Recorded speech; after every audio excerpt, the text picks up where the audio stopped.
Good morning. Welcome back to my little video on building this small plane. The last time in the video we had the blocks opened up, sawn apart. The surface is smooth.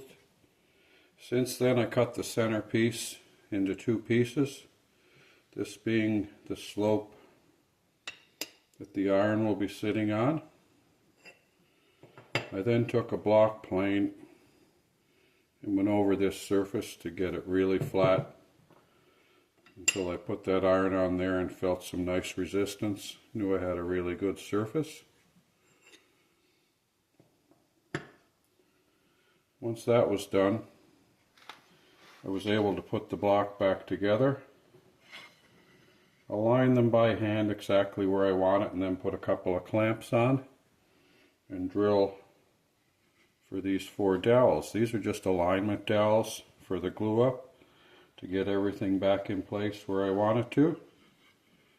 Once I was able to put them together, clamp it up square, then I was able to mark for the pin.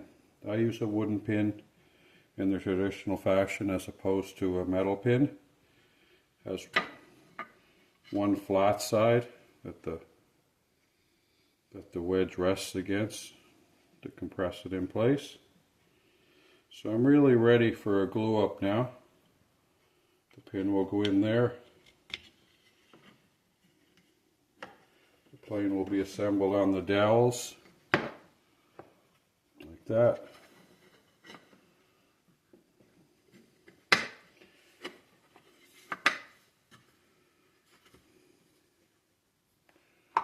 Line up all the pins to get it to go together,